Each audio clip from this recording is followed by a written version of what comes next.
Hey there, this is April Shprintz with Driven Outcomes. And if you really want to learn how to level up your life, you should be listening to the Time to Shine Today podcast with my friend, Scott Ferguson. Time to Shine Today Varsity Squad. It is Scott Ferguson, and we are at episode 129 with my really good friend and kind of pretty much a neighbor here in South Florida, April Shprintz from Driven Outcomes. She is a military. She is just a fantastic baller. She is all about serving and giving. She has a fantastic story from Miss Harper when she was younger. You have to tune in, sit back, get your notebooks out, relax, because here comes my good friend, April Shprintz.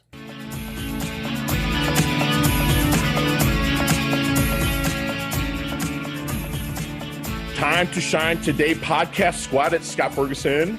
And it began many years ago at the age of 6. A boy in my class and I were working on a project during recess. He pointed out that my jeans were too short. My mom should buy me another pair. Flustered, I told him I only got jeans at the start of the school year, not in the spring. And despite my explanation, he quickly stated, "Oh, you're poor."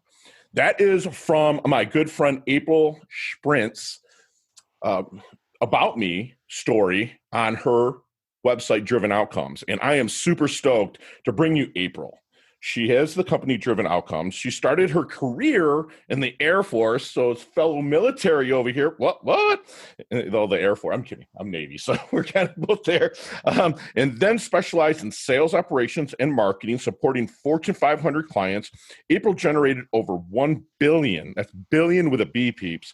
And combined additional revenue for clients based on the principles of the generosity culture.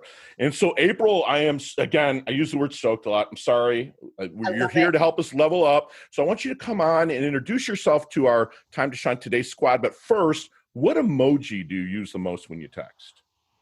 Probably the laughing, crying emoji. The laughing, crying? Kind of the tilted side or straight up head? Just straight up. The straight up head? I love it. And what's your favorite color? Favorite color is pink. Pink? Why? I don't know, like the strong pink, like a hot pink. Yeah. Like there's some flowers behind me that are that color. I like it. Got you. And I call it Driven Outcomes pink because it's part of my company.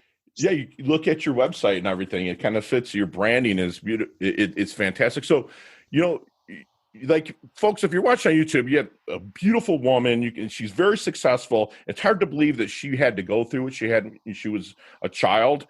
With the floods that we used to call them, with the short pants, we used to call them floods. You're waiting on a flood. So give us the origins, if you don't mind, April, of kind of where you started and how you came up to Driven Outcomes and the generosity culture. Sure. So I grew up very humble background, single mother, substance abuse problems, didn't graduate high school, that kind of thing. And that story that I tell, I didn't know I was poor until that very intelligent little boy told me. And he took me through a list of things that said that's what it was. And in that moment, there was just this deep desire, like, I don't want to be poor. I want to be something totally different than that. And so from a very young age, I was constantly plotting and what kind of job do I want? And I would ask different adults, how much money do you make? Not, what do you do? Like, how much money do you make doing this, to see if this was the kind of thing I wanted to do. And I mentioned the substance abuse issues with my mom. We were actually exceedingly fortunate. She worked at a factory where the head of human resources actually gave her the option. Look, you've self-identified as having an alcohol problem. We will pay for you to go to rehab or you're going to lose your job. Wow. And she came to our home and told us that. And she was actually the impetus for the generosity culture long before I knew what to call it. Because in this moment, there was this beautiful, statuesque, very successful woman in my home who was more successful than anything I'd ever seen. Most people in my family hadn't even graduated high school. And here was this amazing woman. And in addition to offering my mom this second chance, she took an interest in me. And she said, April, you're special and I want to be your friend. Mm-hmm. So she wrote me letters. She came to school functions. She became like a second aunt or a second mother to me. And her investing in me then changed my focus from how much money can I make to, I want to be Sue Harper for someone else. I want to make that big of a difference in somebody's life. So for the rest of growing up, it was, okay, I need to go to college. I need to be successful. I need to help people. And it all kept going with that theme of how can you give and help someone else, and how that ultimately always leads to amazing success. Wow. That's amazing. So what was the aha moment that kind of got you started within the Driven Outcomes? And like, I'm just curious about that name. I understand Sue Harper kind of planted that, but how did that name come about? Well, so it's interesting. So I decided to start my company. I had been recruited to a very successful startup, actually had a huge IPO yesterday. And in the financial world. And I was their top salesperson, moving and shaking, doing lots of great things. And I kept feeling like, okay, there's something more. And one of the things I was known for in all the companies I worked with was making things happen. And in my head, I kept saying, if I'm always driving for results, driving for things to happen. I'm like, because I care about the outcome. Right. And so the name came to me before I had started my company. I was like, if I ever have a company, I'm going to name it Driven Outcomes. And then the initials will be DO, because I like to do. I love it. It's action. It's action. That's fantastic. So I got to dig, before we dig a little bit deeper, I want to go back to that childhood. Tell me the rock story. Tell me where that and how you pulled that forward into where you're at now to make it make sense. If you're on my story page, folks, at drivenoutcomes.com/about, it's a fantastic story, and it kind of touched me because I have kind of a story like that myself. But this interview is about April, and I want to hear about this rock story. Sure. So same thing that you started with. That little boy told me that I was poor. And when I realized that was the case, I thought, I've got to handle this. And in my little 6-year-old mind, I thought, if my mom knew how to handle this, we wouldn't be poor. So I'm not even going to consult her. And she worked nights. She was 7 years older than me. And I was like, okay, I gotta make something. I'm going to sell something. I'm going to start a business. And like I said, lived in a little 2-room house. Like, there wasn't a lot. So we had gravel in the driveway, and I had markers. And I was like, here's what we're going to do. I need your help. We're going to color these markers blue, or these rocks blue with the markers. And we're going to make them magic, because if someone has this rock and they believe in themselves, they can do anything. And then I'll sell them at school tomorrow. So I did. And I went to school the next day. And the funny thing is, my hands were blue. Because I didn't do a great job, right? Because I was holding them. So my hands were blue. I've got a little grocery store bag full of these rocks. I go to school and I'm telling the kids, hey, I have these magic rocks. If you have them and you hold them and believe in yourself, you can do anything. And I priced them at $0.25, which was a little bit of a miss. And the only reason I chose $0.25 was 4 quarters made $1. I felt like I could get rich pretty quickly, right? Like, it added up very fast. But at the time, school lunch was 80 cents. So what kids had left over after lunch was just 20 cents, which, had I priced it that way, this business could have lasted for a while. All right. But I didn't. I put it at $0.25, and I sold them before lunch. Well, nice. Well, at least you put that market placement there at the right time. There you go. And how many kids did you make go hungry? Well, so that's actually how the business got shut down. So there was an unbelievable amount of kids who charged their lunch that day, which, they'd allow you if you forgot your lunch money. Oh, that's right. Yeah. Charge it. So many, because it was a classroom of 24 kids, and I think 20 of them charged their lunch. And so the lunch lady told the teacher, and she's like, what happened? And all the kids were like, well, we had to get a rock. Okay. And so I got found out. They told my mom, sat me down, and were like, school is to learn about business, not to start a business. But in my head, I was like, the only thing I did wrong was price it where people found out. I'm going to make another business. Right. That's awesome. And it just kept on from there. That's awesome. So it's funny. I didn't know how to do what I was setting out to do, but I knew what my goal was, and I knew I could make it happen. And that has continued throughout my entire life. And that's planted at 6 years old. That's amazing that you had the wherewithal at 6 years old to do it. Was that after the Sue Harper visit, or is that before? No, it was about 3 years before I met Sue. Wow. Okay. So you still had that planted. That's fantastic. I just wanted to hear it, because I read it and I was just like, I got to hear this. So if I'm out networking and press and flesh, which we're starting to be able to do that a little bit, folks. By the time you hear this, hopefully we'll be a little bit further out of the pandemic. But if I'm out networking, what kind of things are people saying to me that would make them a good prospect, referral, or connection for April? So basically, folks who understand that the greatest way to become successful is by helping other people become successful. Sure. And who really want to grow and want to succeed in their business. I tend to play in the small to medium business market. And I can play in the Fortune 500 market, and I've definitely done some help there. But I find that you can make a huge revenue impact, but it's still it's still like a rounding error for them. It's not as impactful. So what I love to do is in those small to medium sized businesses, really help change the culture and what the experience is like for the employees, the clients, and the community. And those folks who understand the value of that are really open and at a place where I can help them exponentially. Love it. And what do you think makes a great coach then?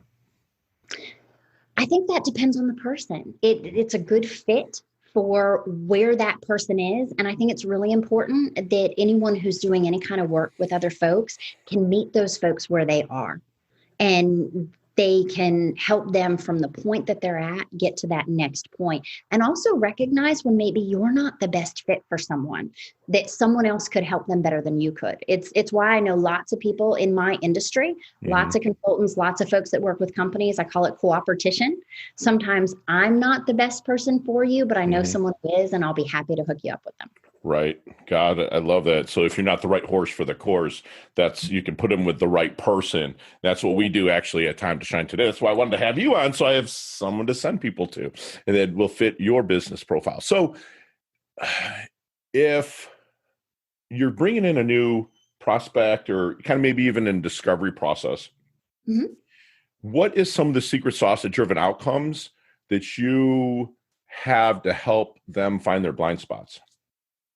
So I think part of the way that I'm able to help folks is I see things in a different way. Part of that because I have worked in so many different industries that sometimes the insights that I have for someone that seem brilliant aren't necessarily brilliant. They're just the way another business goes to market. And since I'm industry agnostic and I work with anyone from a trucking company to an interior design company, it doesn't matter, manufacturing, I can see things that are maybe commonplace in another industry that could really help this business. And it seems like a revolutionary idea because it's not the way that they normally do things. Love it. And one of the things that I do in my business that I think is very important is that ability to give back. So I do a 3-call process with anyone who's interested in it. It's completely complimentary.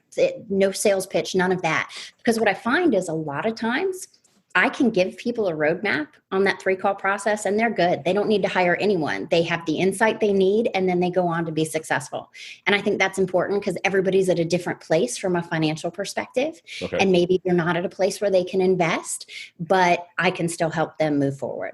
I love it. I love it. So when you're bringing people in and you are kind of going through your 3-part kind of discovery process, what you're talking about, is there any good questions that you wish they would ask you but never do?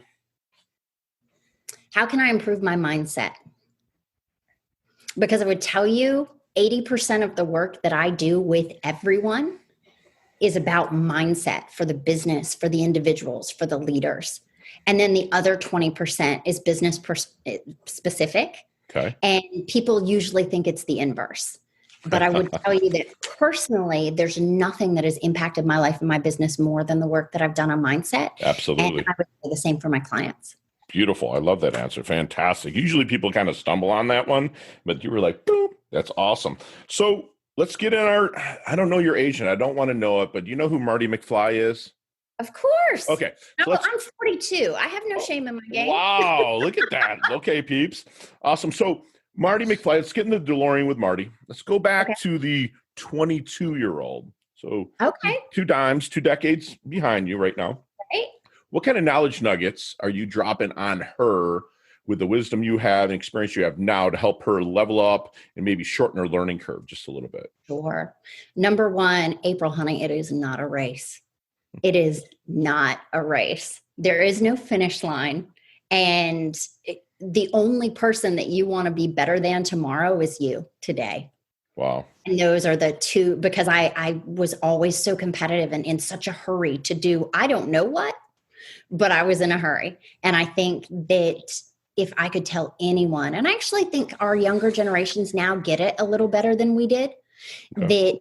that the process is really beautiful and fun. Sure. And you're going to look back and say, I wish I'd paid more attention before I hit that first 7-figure deal, before I was, in the whatever it was that I thought I wanted. Be mindful. Enjoy that journey, right?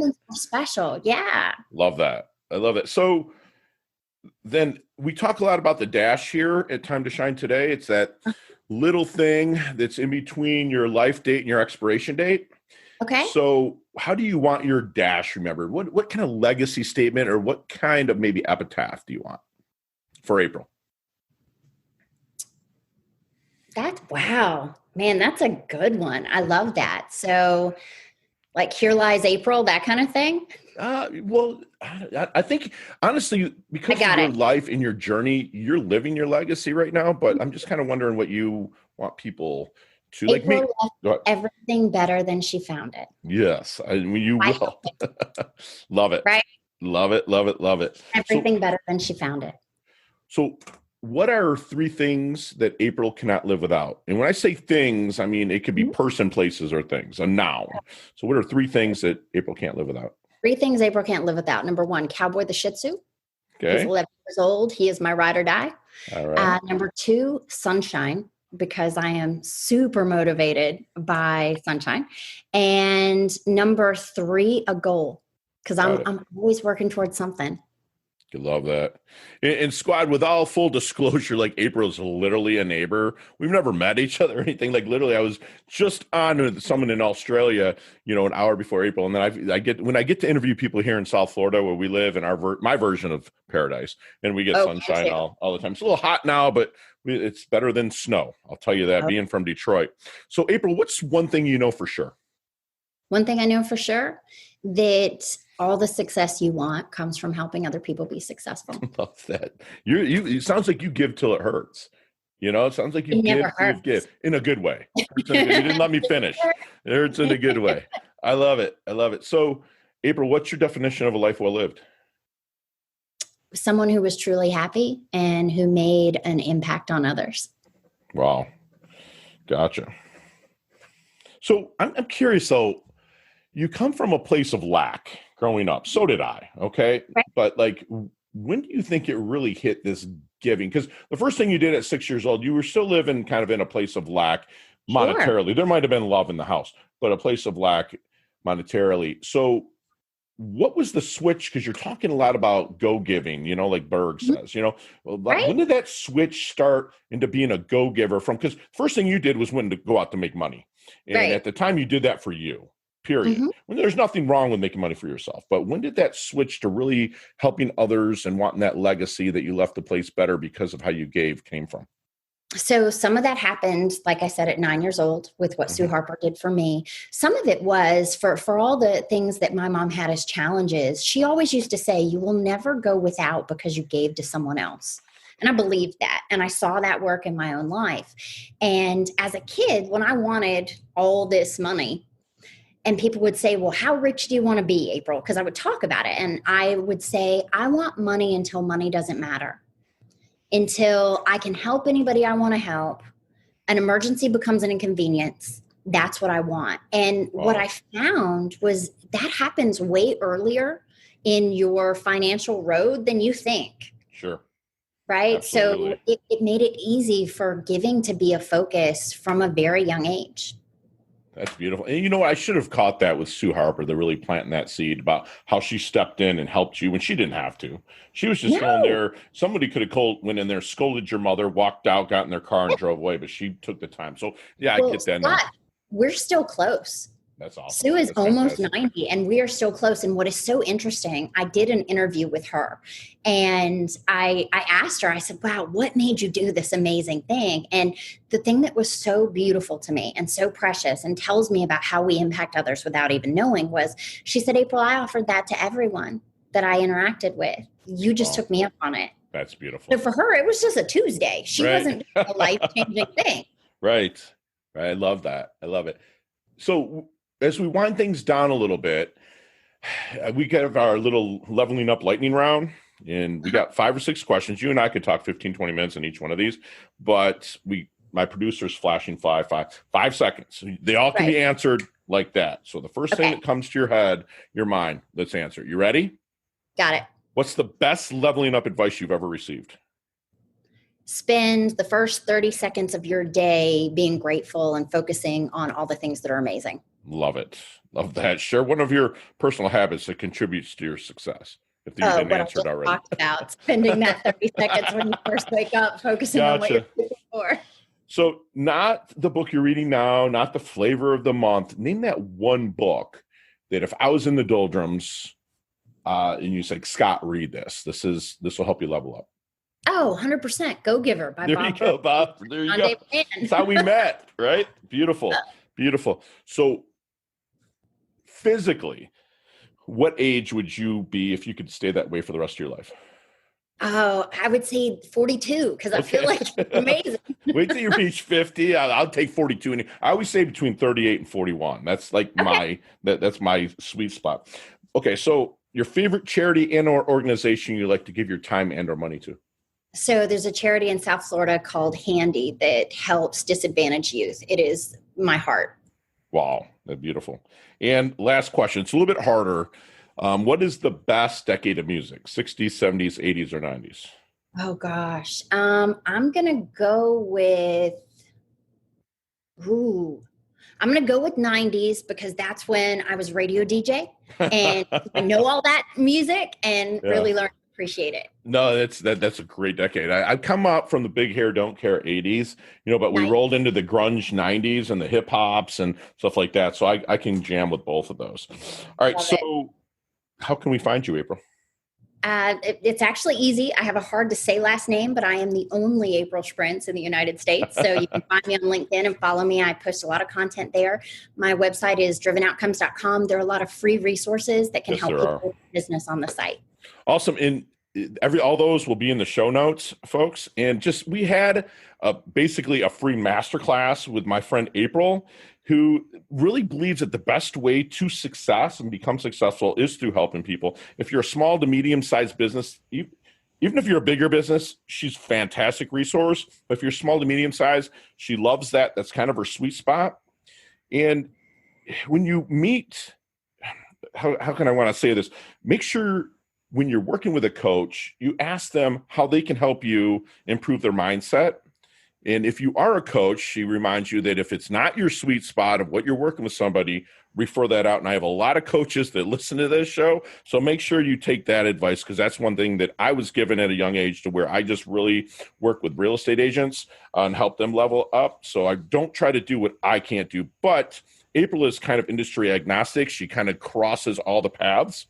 So she will be able to help out really any industry that's out there.